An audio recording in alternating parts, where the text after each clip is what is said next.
ನಮ್ಮಲ್ಲಿಯೂ ಹಂಗಾಗ್ತಾ ಇದೆ. ನಮ್ಮ ಹಳ್ಳಿಗಳಲ್ಲಿ ಅಂಥದ್ದೊಂದು ಬರ್ತಾ ಇದೆ. ಡ್ರಗ್ಸ್ ಅನ್ನುವಂಥ ಜಾಲ ಇವತ್ತು ಅಲ್ಲಲ್ಲಿ ಪೊಲೀಸರು ಪತ್ತೆ ಹಚ್ಚಾಕತ್ತಾರ. ನಾನು ನಿಮಗೆ ಅದನ್ನೇ ಹೇಳೋದು, ನಮ್ಮ ಸಮಾಜದೊಳಗೆ ಅಪ್ಪವ್ರು ನಾವು ಏನಾದರೂ ಜೋಳಿಗೆ ಹಾಕೊಂಡು ಊರು ಅಡ್ಡಾಡುವ ನೀವು ಯಾರು ನಮ್ಮನ್ನು ಕೇಳಿದ್ರಿ ಅಂದ್ರೆ ದಯವಿಟ್ಟು ಬೇಡ. ನೀವು ಊರು ಅಡ್ಡಾಡುವಂಥ ಬೇಡ. ಅದು ಯಾವ ಪ್ರಮೇಯಕ್ಕೆ ನೀವು ಒಳಗಾಗಬೇಡ್ರಿ. ಆದ್ರೆ ನಾವೇನು ಮಾಡೋಣ್ರಿ ಅಜ್ಜಾರ ಅಂತ ನೀವು ಕೇಳಿದ್ರಿ ಅಂದ್ರೆ ನಿಮ್ಮ ಓಣಿ ಒಳಗೆ ಸೂಕ್ಷ್ಮವಾಗಿ ನೋಡ್ರಿ. ಏನಾದರೂ ನಿಮ್ಗೆ ಅಂಥದ್ದೊಂದು ಕಾಣಿಸ್ತು ಅಂದ್ರೆ ಪೊಲೀಸರಿಗೆ ನೀವು ಇಂಟಿಮೇಟ್ ಮಾಡುವಂಥ ಒಂದು ಕೆಲಸ ಮಾಡಿದ್ರಿ ಅಂದ್ರೆ ದೇವರಿಗೆ 1000 ಪತ್ರಿ ಏರಿಸಿದಂತಹ ಪುಣ್ಯ ನಿಮಗೆ ಬರ್ತದೆ. ಯಾಕಂದ್ರೆ ಸಮಾಜ ಕೆಟ್ಟ ಹೊಂಟದ ಅಲ್ಲ. ಒಬ್ಬ ಯುವ ಸನ್ಯಾಸಿ ನೋಡ್ರಿ, ಜೋಳಿಗೆಯನ್ನು ಹಾಕಿಕೊಂಡು ನನ್ನ ಜೋಳಿಗೆಗೆ ಹಾಕ್ರಿ, ಮಠಕ್ಕೆ ಬರ್ರಿ, ಜೋಳಿಗೆಗೆ ಹಾಕ್ರಿ, ಗುಟ್ಕಾ ತಿಂದು ಮಟಕ ಆಡಿ ಮಠಕ್ಕೆ ಬರಲಾರ ಚಟಕ್ಕೆ ಬಿದ್ದು ಗೊಟ್ಟಕ್ಕೆ ಅಂದ್ರೆ ಟಿಕೆಟ್ ತೆಗಿಸಿ ಪಟಕ್ಕನ್ನ ಶಟದ್ ಬಿಡೋದು.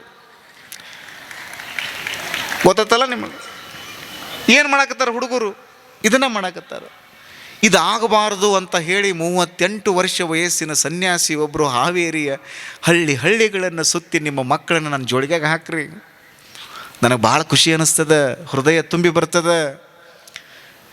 ಯುವ ಸನ್ಯಾಸಿ ಒಬ್ಬರು ನನ್ನ ಜೋಳಿಗೆ ಒಳಗೆ ನಿಮ್ಮ ಮಕ್ಕಳನ್ನು ಹಾಕ್ರಿ, ಬಡವರು ಯಾರ್ಯಾರದ್ರೆ ನನ್ನ ಜೋಳಿಗೆ ಒಳಗೆ ಹಾಕ್ರಿ ಅಂತ ತಿಳ್ಕೊಂಡು ತಮ್ಮ ಮಠದ ಮೂಲಕ ಎಲ್ಲ ಭಕ್ತರು ನಿಮಗೆ ನಾವು ಬೆಳ್ಳಿಯ ತುಲಾಭಾರವನ್ನು ಮಾಡ್ತೀವ್ರಿ ಅಪ್ಪವ್ರ ಅಂದ್ರೆ ಒಂದು ಗುಂಜಿನೂ ಬೇಡ ಸ್ವಾಮಿ, ನಾನು ಭಕ್ತರಿಗಾಗಿನೇ ಅರ್ಪಣೆ ಮಾಡ್ತೀನಿ ಅಂತ ಹೇಳಿ ಟೊಂಕ ಕಟ್ಟಿ ನಿಂತ್ಕೊಂಡಾರಲ್ಲ ಸದಾಶಿವ ಸ್ವಾಮಿಗಳಿಗೆ ನಾವು ಏನು ಹೇಳೋಣ ಹೇಳಿ ನೋಡೋಣ.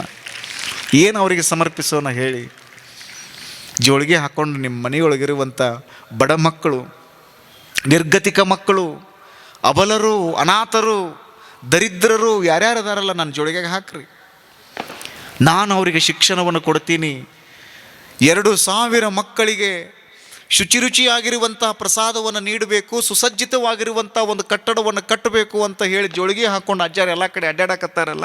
ಇದಕ್ಕಿಂತನೂ ಭಾಗ್ಯ ಇನ್ನೇನದ ಹೇಳ್ರಿ? ನಾನು ನಿಮ್ಮನ್ನು ಪ್ರಶ್ನೆ ಕೇಳ್ತೀನಿ, ಇದಕ್ಕಿಂತ ಭಾಗ್ಯ ಏನದ? ಒಬ್ಬ ಸ್ವಾಮಿಗಳು ಮನಸ್ಸು ಮಾಡಿದರು ಅಂದರೆ ಏನಾಗ್ತದೆ ಅನ್ನೋದಕ್ಕೆ ಈ ಮಠಾನೇ ಒಂದು ಸಾಕ್ಷಿ. ಒಬ್ಬ ಗುರುಗಳು, ಯೋಗ್ಯವಾದ ಗುರುಗಳು, ಸಮಾಜಪರ ಚಿಂತನೆಯನ್ನು ಇಟ್ಟುಕೊಂಡಿರುವಂಥ ಗುರುಗಳು ಮನಸ್ಸು ಮಾಡಿದರು ಅಂದರೆ ಒಂದು ಕ್ರಾಂತಿಯನ್ನೇ ಮಾಡಬಹುದು ಅನ್ನುವುದಕ್ಕೆ ಹಾವೇರಿಯ ಸದಾಶಿವ ಸ್ವಾಮಿಗಳೇ ಒಂದು ನಿದರ್ಶನ ಅಂತ ನಾವು ತಿಳ್ಕೋಬೇಕು. ಎಂಥ ಸ್ವಭಾವ, ಎಂಥ ವ್ಯವಸ್ಥೆ! ಅದು ಹೃದಯದ ತುಂಬೆಲ್ಲ ಪ್ರೀತಿಯನ್ನು ತುಂಬಿಕೊಂಡಾರಲ್ಲ ಅಪ್ಪವರು. ಅವರಿಗೆ ಹೃದಯದ ತುಂಬೆಲ್ಲ ಪ್ರೀತಿ ಐತೆ ಅನ್ನೋ ಕಾರಣಕ್ಕಾಗಿಯೇ ಅಡ್ಡಾಡಕತ್ತಾರಲ್ಲ. ಇದನ್ನೊಂದು ನೆವ. ಇದು ಯಾವುದು ನೆವ? 75ನೇ ವರ್ಷದ ಅಮೃತ ಮಹೋತ್ಸವ, ಏನು ಪ್ರಸಾದ ನಿಲಯದ ಅಮೃತ ಮಹೋತ್ಸವ ಐತಿ. 50ನೇ ವರ್ಷದ ಸುವರ್ಣ ಮಹೋತ್ಸವ, ಶಿಕ್ಷಣ ಸಂಸ್ಥೆದು, ಹಳೆ ವಿದ್ಯಾರ್ಥಿಗಳ ಸಂಘದ ರಜತೋತ್ಸವ, ಗುರುವಂದನ ಕಾರ್ಯಕ್ರಮ. ಇದು ನೆಪಾರಿ. ಇದು ಅವ್ರ ಮುಖ್ಯ ಉದ್ದೇಶ ಏನು? ಒಳ್ಳೇದು ಮಾಡಬೇಕು. ಒಳ್ಳೆಯ ಪ್ರವಚನ ಕಾರ್ಯಕ್ರಮ, ಒಳ್ಳೆಯ ಸಂಗೀತ ಕಾರ್ಯಕ್ರಮ, ನಾಡಿನ ಹಲವಾರು ಕವಿ ಕಲಾವಿದರನ್ನು, ಶಾಸ್ತ್ರ ಕೋವಿದರನ್ನು, ರಾಜಕೀಯ ನೇತಾರರನ್ನು, ಮಹಾಸ್ವಾಮಿಗಳನ್ನು, ಜಗದ್ಗುರುಗಳನ್ನು ಬರಮಾಡಿಕೊಂಡು ಅವರಿಗೆ ಗೌರವ ಸಮರ್ಪಣೆಯನ್ನು ಮಾಡಿ ನಮ್ಮ ಮಠದ ಭಕ್ತರು ಹಿಂಗದಾರು ನೋಡ್ರಿ ಅಂತ ತಿಳ್ಕೊಂಡು ಇಡೀ ಕನ್ನಡ ನಾಡ ತುಂಬೆಲ್ಲ ಒಂದು ಸಂದೇಶವನ್ನು ಕೊಡಕತ್ತಾರಲ್ಲ. ಇದಕ್ಕಿಂತನೂ ದೊಡ್ಡ ಭಾಗ್ಯ ಇನ್ನೇನದ ಹೇಳ್ರಿ? ಇದಕ್ಕಿಂತನೂ ದೊಡ್ಡದು ಏನದ ಹೇಳ್ರಿ? ಅಂಥ ಅದ್ಭುತವಾದ ಕಾರ್ಯ ನೀವೆಲ್ಲ ಕೈ ಜೋಡ್ಸಾಕತ್ತೀರಿ. ಅದು ಬಹಳ ಅದ್ಭುತ.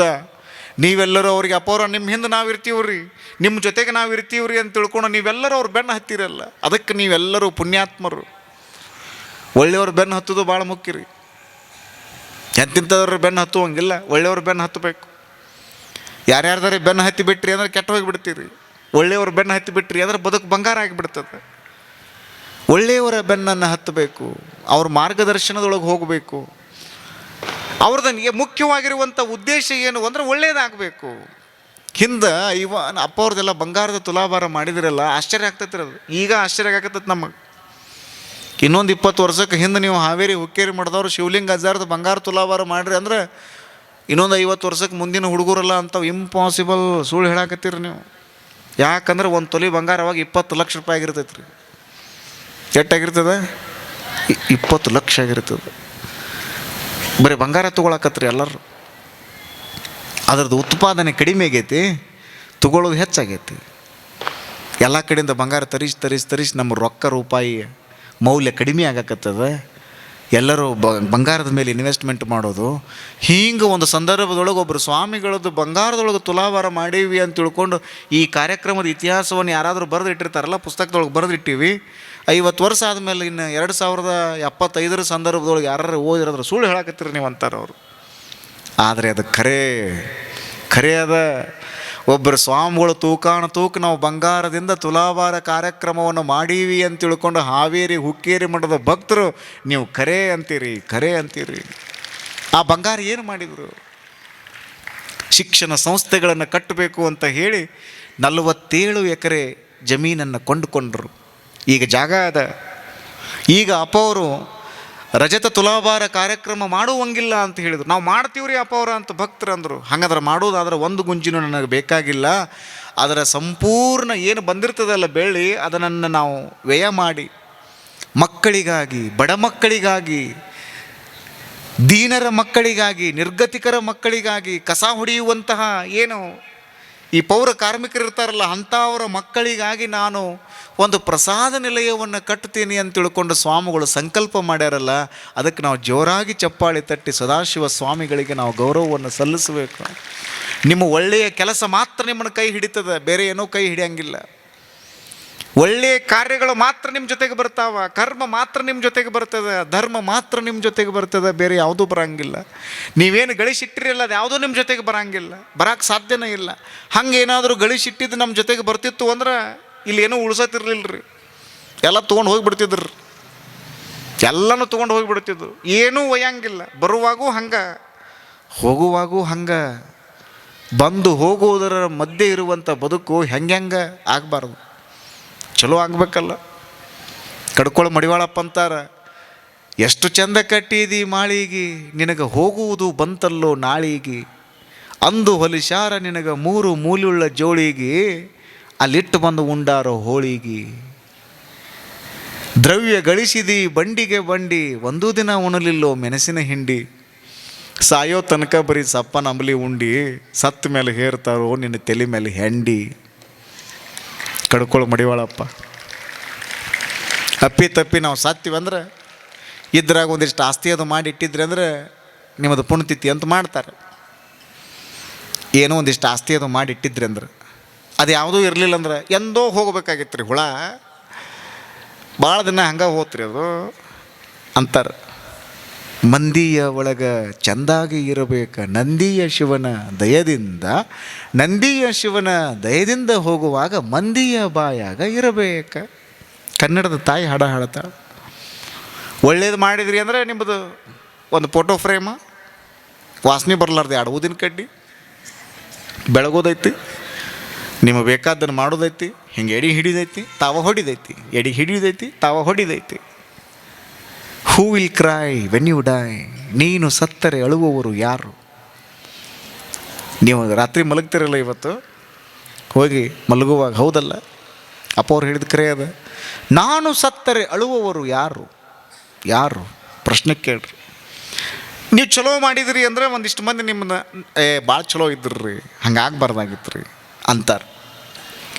ಮತ್ತು ನೀವೇನೂ ಒಳ್ಳೆಯದ ಮಾಡಲಿಲ್ಲ, ಹೃದಯದ ತುಂಬಿಲ್ಲ, ದಯಾನ ಇಲ್ಲ, ಹೃದಯದ ತುಂಬಿಲ್ಲ, ಕರುಣೆನೇ ಇಲ್ಲ, ನಿಮಗೇನೋ ಅದ್ರ ಬಗ್ಗೆ ಗೊತ್ತೇ ಇಲ್ಲ ಅಂದ್ರೆ ತೊಗೊಂಡು ಏನು ಮಾಡೋದದ ಹೇಳ್ರಿ? ಅಂಥವ್ರ ಬದುಕು ಏನು ಮಾಡೋದದ ಹೇಳ್ರಿ? ಶರಣರು ಅಂತಾರಲ್ಲ, ಸಗನಕ್ಕೆ ಸಾಸಿರ ಹುಳ ಹುಟ್ಟವೇ ದೇವ. ಸಗಣಿಯೊಳಗೆ ಸಾವಿರ ಹುಳಗಳು ಇರ್ತಾವ, ಅಂಥ ಬದುಕನ್ನು ನಮ್ಮದು ಅಲ್ಲ. ನಮ್ಮ ಬದುಕು ಹೆಂಗಾಗಬೇಕು ಅಂದ್ರೆ ಬಂಗಾರದಂತೆ ಮೌಲ್ಯಯುತವಾಗಿರುವಂತಹ ಬದುಕನ್ನು ನಾವು ಬದುಕಬೇಕು.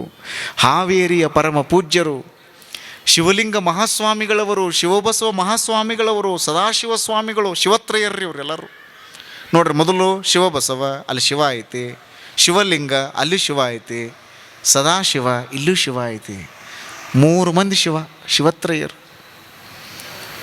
ಎಲ್ಲ ಕಡೆಗೂ ಶಿವ, ಶಿವಮಯ. ಯಾಕೆ ಶಿವ ಅದ ಹೇಳ್ರಿ? ಮಂಗಲಕಾರಿ, ದುರಿತ ವಿಹಾರಿ, ಮಂಗಲಕಾರಿ ಅವರು. ಎಲ್ಲ ಕಡೆಗೂ ಮಂಗಲ. ಅವ್ರು ಎಲ್ಲಿ ಹೆಜ್ಜೆ ಇಡ್ತಾರಲ್ಲೆಲ್ಲ ಮಂಗಲ. ಅಪ್ಪ ಅವ್ರು ಎಲ್ಲಿ ಹೆಜ್ಜೆ ಇಡ್ತಾರಲ್ಲೆಲ್ಲ ಮಂಗಲ.